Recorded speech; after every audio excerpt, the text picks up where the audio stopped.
परिवार का मामला है और मैं कभी भी सहज महसूस नहीं करता परिवार की बातें सार्वजनिक तौर पर करने के लिए।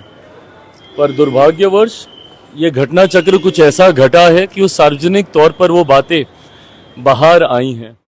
केंद्रीय मंत्री चिराग पासवान बीते शुक्रवार को अपनी पैतृक गांव खगड़िया स्थित शरबन्नी पहुंचे, जहां वो अपनी बड़ी मां राजकुमारी देवी से मिले और उनका हालचाल जाना।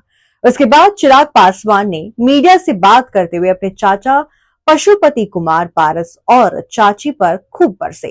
बताते चले कि कुछ दिन पहले पशुपति कुमार पारस और रामचंद्र पासवान की पत्नी शोभा देवी और सुनैना देवी के द्वारा पैतृक मकान के एक बेडरूम और बाथरूम में ताला लगाकर सामान को फेंक दिया गया था, जिसके बाद रामविलास पासवान की पहली पत्नी और चिराग पासवान की बड़ी मां राजकुमारी देवी का तबीयत खराब हो गई थी।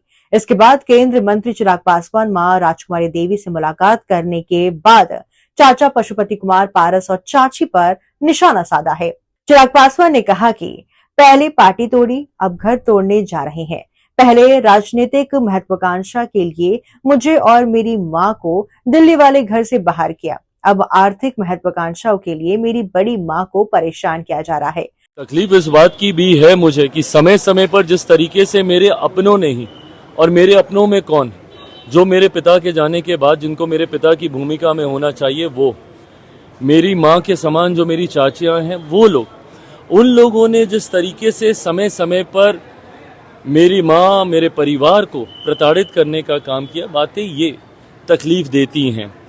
ऐसे में कुछ समय पूर्व महत्वाकांक्षाओं के लिए, कभी राजनीतिक महत्वाकांक्षा तो कभी आर्थिक महत्वाकांक्षा, इससे पहले भी मुझे मेरी माँ को इन लोगों ने घर, पार्टी, सारी जगह से बेदखल करने का काम किया राजनीतिक महत्वाकांक्षाओं के लिए, केंद्र में मंत्री बनने के लिए।